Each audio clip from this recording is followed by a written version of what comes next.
Hey everybody, and welcome back to another video. In today's video, we're going to be talking about making R&B beats and the elements that make up an R&B beat. Like with any instrumental, you have to start with a good foundation. So let's start with our foundation. I started with some keys, and these keys are really just a one shot that I created from another instrument. And I used the scale. We're in the key of F minor, and we'll build this scale out really quick for you. So it's 1, 2, 3, 4, 5, 6, and 7. Now in this progression, we're using what's called a 1-4-6 progression. So we're using the 1, count up 2, 3, 4, 5, 6, and then we'll move this one over 1, then this one over 2, and we will actually drop these down 1 octave. And let's take these and then we'll just move them over, and you'll see that these are exact same notes that are being used. That's our 1-6 or our 1-4-6 progression. And all I'm doing is I'm just building some simple triads, and I'm strumming out some of these notes. So some of these are not triads. These are actually some sevenths chords, and I'm just strumming them. You know, you got the different volumes in those, and you just strum them. And this is what it sounds like played by itself.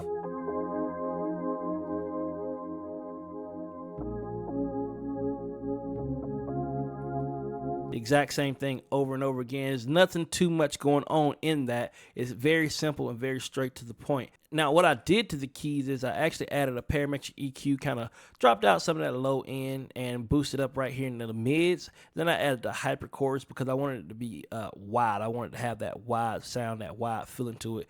And then I added some fruity reverb where, you know, if you watch any of my videos, I have the reverb very, very wet, but I blend it in with this knob in the actual mixer itself. After I did the keys, the next thing I did was the pad, and this pad is actually doing the exact same thing as far as chords go as the keys, only they're in their original form. They're not transposed or anything like that. These are just all all seventh chords being played here, and they're just strummed out a little bit. So if you see here, we just got them strummed out just a little bit, and then we have the volume just kind of adjusted. And that's very important when it comes to making R&B instrumentals. You want to make sure that it sounds more realistic and more natural. So you want to try and do some strumming, and you want to just kind of differentiate the velocities, or maybe, you know, make them not all the exact same volume. So that's a very key factor in making R&B instrumentals. The only thing I have on the pad is going to be this parametric EQ, and I'm just cutting out a lot of the low end because I want to save that room for our bass and our sub. And then I also have another fruity reverb that is also playing on it, and this is what that pad sounds like.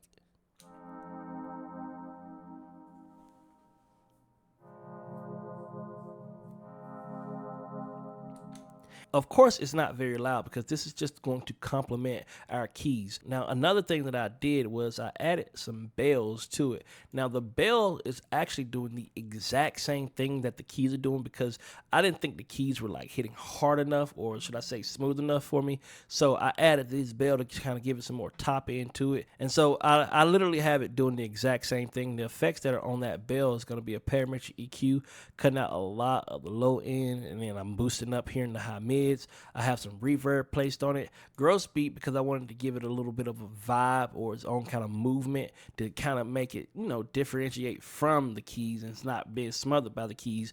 And then I have this fruity panomatic that is going on, and this is just moving the keys back and forth from left to right. This is what the bells sound like.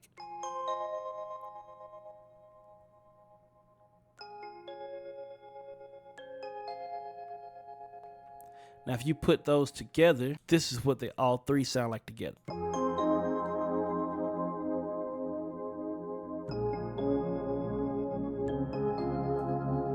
These are actually made from one shots. The keys that I'm using is made from a one shot from a Cymatics Fantasy. This is actually a pad, but I decided to kind of manipulate the sound a little bit, and something that I love to do when it comes to manipulating the sound is the stereo delay effect. It's really good for kind of widening up that sound some. And then the next thing that I did was I actually brought the out up, and then I also went in here and I manipulated the pitch, the modulation X, and the modulation Y, and then I also manipulate the envelope, and this is just kind of give it a different sound. Now from this sound I created the one shot that we hear now, which is this. The same thing with the pad. So the pad is actually a pad from it's a lead from the Cymatics Fantasy, and I just kind of manipulated the sound on it some. I did a little bit with the Y modulation and then some with the envelope, and then of course inside the wave itself I also did another stereo delay, and this one is very, very dramatic, and it makes it sound like this. And it sounds a lot more like a pad now. And the same thing goes with the bell. I did use the actual bell here. I don't think I did very much manipulation to it. I did the separation of the stereo here, but other than that, you know, this envelope was about all I done with it, and that was very simple, easy, and straight to the point. And the bell now sounds like, and that is our foundation. The next thing that we did was a counter melody. Now my counter melody is actually with this guitar. With this guitar I've done a few things. This guitar actually comes from our sample packs here, or direct wave here, acoustic, that we have in the packs in FL Studio. So if you go here to your packs and you go down to instruments and then you go down to guitar, you'll find this classical, or this, yeah, classical acoustic guitar. And that is the instrument that I used. And what I did was I just made a simple melody to go along with everything. It's nothing too much going on here. I did add some hardcore. Now hardcore is a native plugin to FL Studio, and I just used the chill out setting preset that we already have here to give it the sound that it has. And then I use some hyperchorus to just open it up, give it a lot more space to it, so it doesn't sound like it's just right down in the middle there. And this pattern itself, you'll see where I actually have the notes sitting on the wrong notes. Like these are notes that, this is a note that's in that key, but it's not the very first note. And also with the G flat, it also is not in the scale. But what I did was I pitch bend them. So if we go here to channel pitch, I went up 200 cent. You can do this mainly through just moving them with your right clicking and moving them with your mouse, or you could just link your pitch wheel on your direct wave, this little knob here, you can link it to a controller, and then you can use that controller. So for instance, I'll go link to controller and I'll move a control, and you can see now this is moving. So if you want to play it out and pitch bend it at the exact same time, you can. But this counter melody is very simple, and it's kind of leading into the next part. Once we put that with everything, it sounds like this.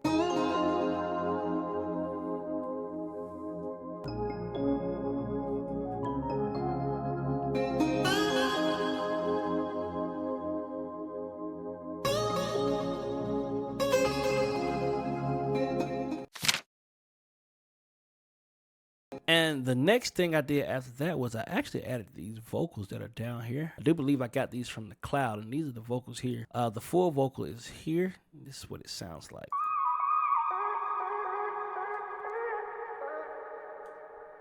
And all I did was I chopped it up some, moved some things out of the way, and I only used like bits and pieces of it. I threw on a parametric EQ to kind of clean up a lot of that low end and to kind of take out some of the high end.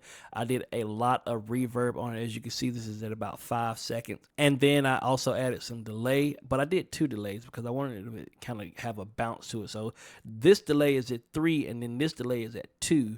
And then this delay is the very, very wet one that we hear most of. And then the other one is a little bit less. And I just blended them in. And then I put a Fruity Panomatic on it as well to kind of move that vocal from left to right. And then everything, like I said, is blended in right through here. And this is what it sounds like with the music.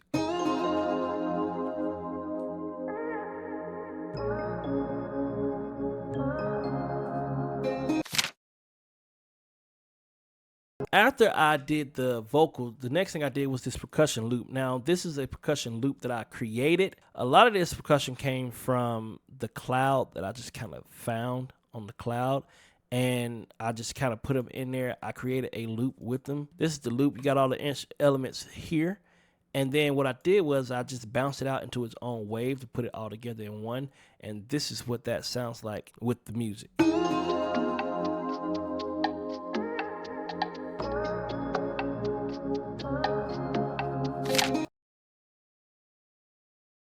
After all of that came together, the next step is to add some ear candy. Ear candy is more so like some subtle things to happen in the background or around the actual instrumental itself. It's nothing very significant, but it does make a big difference. So some of the ear candies, all this stuff down here. The first thing is this. I don't know what sound this is. It's a perk, and I just kind of used it, and this sounds like this. And originally it was a reverse riser. I just turned it around. I do believe I got this from a FL Studio pack itself. The next thing is this sound, which I do believe I got this out of the cloud. And it's just a guitar kind of lick. Another one is this right here. This is like a guitar riff.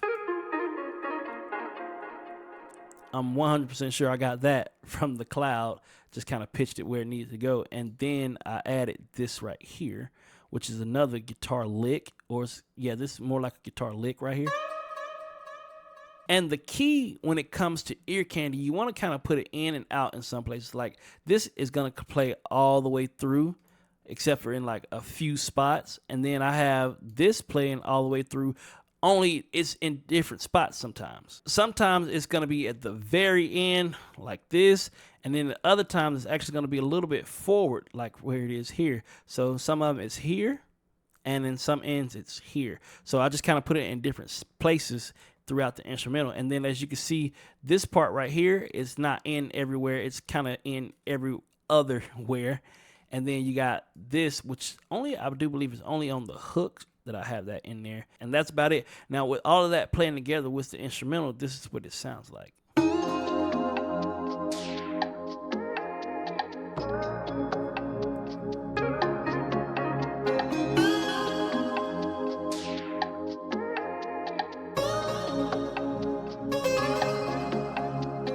It kind of just gives it a little bit more sauce to the instrumental itself. And then after that, we did our bass. Now, our bass is one of those things that it goes in and out, and I have it kind of cut up places. And this bass is actually one shot from a pack here in FL Studio. So you can find this bass. That is the exact name of it, and I do have the loop points turned on. And then I just kind of adjusted the envelope on it a little bit, and it's a good sounding bass, but I did have to add some things to it, like the parametric EQ just kind of boost up some of that low end there and boost up some of the high end. Got rid of this little bassy mud that was here. Then I added a fast distortion just to kind of give it that distorted sound, that real crunchy bass feeling. And then I gave hyper chords because I wanted it to sound more like a synth bass, not just a regular flat bass, and that helps with making it sound like a synth bass. And then I made another EQ. This is a crazy curve, but I promise you it works. And this is what that sounds like with the music.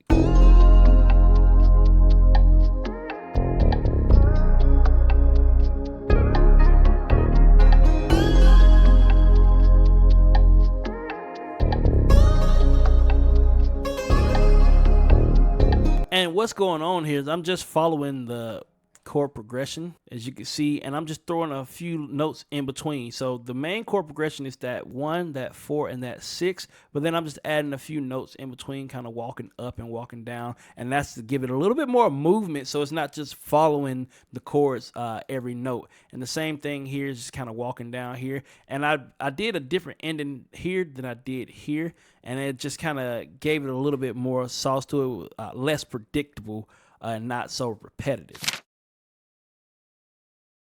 After the bass, then came the drums. What I did with these drums is very simple, but I used a lot of drums. So all the drums that are used in this project came directly from my Jooce box kit. And I do have a link in the description for you if you want to go check out that kit. But let's just get right into these drums. The main thing for the drums, I used the rim shot. This is Jooce Box Rim Shot 3, and that's gonna be what's keeping our regular, just basically our snare hit, and it sounds like this.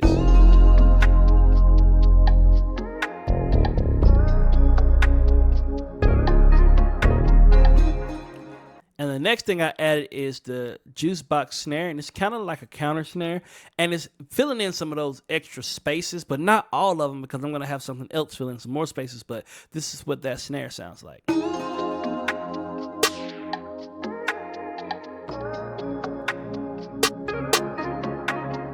And after that, I did the hi-hat. Now, this is actually one of my favorite hi-hats, this closed hi-hat. It sounds really unique to me, but I did very simple with it. I didn't do too much, filled up some of those spaces here, but I did a couple of rows here, and then I just did a few of them a little lower, got them spaced out, but it's not too much activity going on in the hi-hat because I wanted to make room, or I wanted to keep room for other percussion elements and drum elements, and also for the artist. But this is what it sounds like with the hi-hat.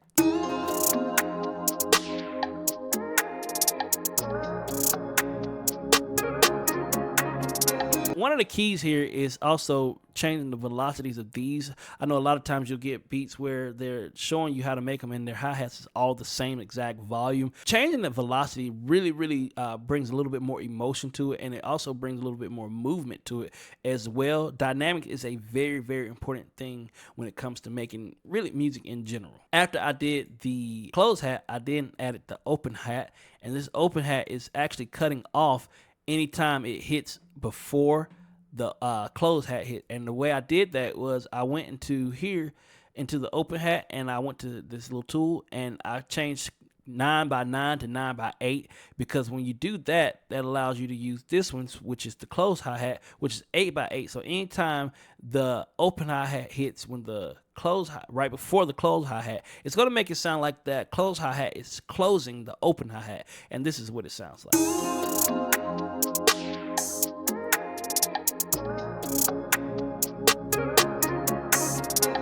So you can hear where it sounds like anytime a closed hi-hat hits, it's stopping the open hi-hat. After that, I added another counter clap, and this was to kind of bounce off of the counter snare, just kind of fill in those spaces where you would have the snare do it, only I chose to do it with a different instrument, and it's going to be the clap, and it sounds like this.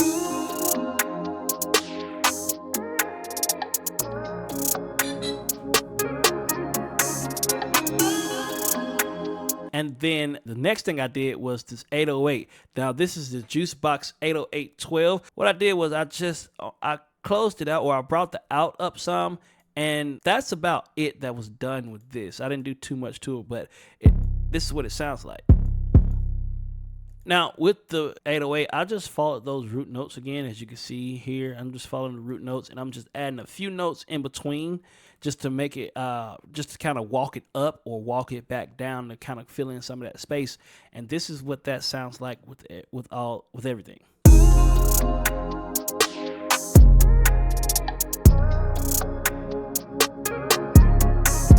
And lastly, I added the kick, and this is the Jooce Box kick 11, and this kick is actually following the 808, only I added a few extra hits in there to kind of accentuate, I can't say the word accentuate, some of those 808 hits kind of right before or right after. So this is what it sounds like.